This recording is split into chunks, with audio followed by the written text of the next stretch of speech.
ସେଇଠି ଗୁଡ଼ି ବନ୍ଧ ଫାଣ୍ଡିରେ କୁହାଇଥିଲା ସେ କିଛି ଶୁଣିଲେ ନାହିଁ। କଣ ପୁଅକୁ କହିଲେ ଯେ ଆଉ ତମେ କେଟେ ବେଲ ଯେ ଆଉ ଯୋଉ ପଇସା ଖାଇଛ ଘର ଛାଣୁନ। ଆଚ୍ଛା ମୋ ନାଁ ହଉଛି ସୁଚିତ୍ରା ରାଣୀ ଲେଙ୍କା। କଣ ଅସୁବିଧା ଆପଣଙ୍କର ହେଇଛି? ସେ ଆମର ଜାଗା ମାନେ ବେଶୀ ଜାଗା କମ୍ ରେଜିଷ୍ଟ୍ରି କରିକିରି ଆମର ଜାଗା ନେଇ ପଇସା ଦେଇଛନ୍ତି। ଯେହେତୁ ଆମେ ଜାଗା ଆମର ଦରକାର ନାହିଁ, ଆମର ଘର ଦରକାର।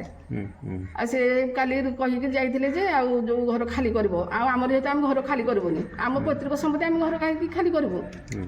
ଆଉ ସେଥିରେ ସେ ସକାଳେ ଆସିଥିଲେ, ଆଉ ଆମେ ବାଟ ଖୋଲୁନି, ମୋତେ ଅସଭ୍ୟ ଭାଷାରେ ଗାଳି ଦେଇକି ମାନେ ଯୋଉଟା ବି କହିପାରିବିନି ଏତେ ଅସଭ୍ୟ ଭାଷାରେ କହିଲେ ଯେ। ଆପଣଙ୍କୁ ତାଲା କିଏ ପକେଇଥିଲା? ସିଏ ଚିଣ୍ଟୁକୁ ତା ନା ତପନ କଣ ସେ ପିଲାଟା ଚିଣ୍ଟୁ ତପନ ତାଲା ପକେଇକି ଯାଇଛନ୍ତି। ଆଉ ଯୋଉ ସେ କହିଲେ ଯଦି ତୁମେ ତାଲା ଭାଙ୍ଗିବାକୁ ଚେଷ୍ଟା କରିବ ତାହେଲେ ମୁଁ ତମେ କେସ୍ କରିବି, ପୋଲିସରେ କେସ୍ କରିବି। ନାଇଁ ଆପଣ ଥାନାକୁ ଜଣେଇଥିଲେ କି ନାଇଁ ଆପଣ ବନ୍ଦୀ ଅଛନ୍ତି ବୋଲି ଏଇ ଘର ଭିତରେ? ସେଇଠି ଗୁଡ଼ି ବନ୍ଧ ଫାଣ୍ଡିରେ କୁହାଇଥିଲା ସେ କିଛି ଶୁଣିଲେ ନାହିଁ। କଣ କହିଲେ ଥାନା ଅଧିକାରୀ? ସେ କହିଲେ ପୁଅକୁ କହିଲେ ଯେ ଆଉ ତମେ କେଟେ ବେଲ ଯେ ଆଉ ଯୋଉ ପଇସା ଖାଇଛ ଘର ଛାଣୁନ। ଆଚ୍ଛା ଯେ ଆମେ ଘର କେମିତି ଛାଡ଼ିଦେବୁ? ଆମର 40 ଲକ୍ଷ ଟଙ୍କା ଆହୁରି ପାଇବାର କଥା। ଆପଣ କହିବା କଥା ଆପଣ ଅଧିକ ଜାଗା ସେ କମ ପଇସା ଦେଇଛନ୍ତି, ସେ ତ ଆପଣ ଜାଗା ଛାଡୁନାହାନ୍ତି। ହଁ କିନ୍ତୁ ଆମର ପଇସା ଦରକାର ନାହିଁ, ଆମର ଘର ଦରକାର। ଆମ ପୈତୃକ ସମ୍ପତ୍ତି ଆମେ ଛାଡ଼ିବୁନି। କଣ ଚାହୁଁଛନ୍ତି ଆପଣ? ପ୍ରଶାସନ କଣ କହିବେ? ଆମର କିନ୍ତୁ ଘର ଆମର ରହୁ, ଘର ଆମର ଦରକାର, ଆମର ଟଙ୍କା ଦରକାର ନାହିଁ। ସେ ଆମର ତାଲା ଭାଙ୍ଗିକିରି ଆମକୁ ସୁରକ୍ଷା ଦିଅନ୍ତୁ। ଆମେ କୁଆଡ଼େ ଯିବୁ ବାହାରେ, କେମିତି ଆମ ଘରଟା ତାଲା ହେଇକି ରହିପାରିବୁ କି?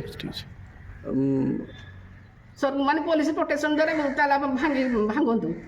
କେତେ ସମୟ ହେଲାଣି ଥାନାକୁ ଜଣେଇଥିଲେ ଏ ବିଷୟରେ?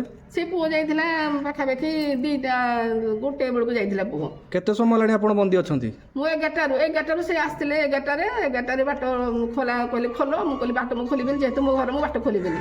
ସେ କହିଲେ ତ ଘଇତା ଟଙ୍କା ନେଇଛି। ମୁଁ କହିଲି ମୋ ସ୍ୱାମୀ ଟଙ୍କା ନେଇଛି, ଆମେ କ'ଣ ଜାଣିଲୁ ତମେ କେତେ ଟଙ୍କା ଦେଇଛୁ କ'ଣ କରିଛ? ସେ କହିଲେ ତ ଘଇତାକୁ ଡାକ, ମାନେ ମୋ ଘଇତା ନାଁରେ ବି ଅସହ୍ୟ ଭାଷା କହିଲେ। ହଉ ଠିକ୍ ଅଛି।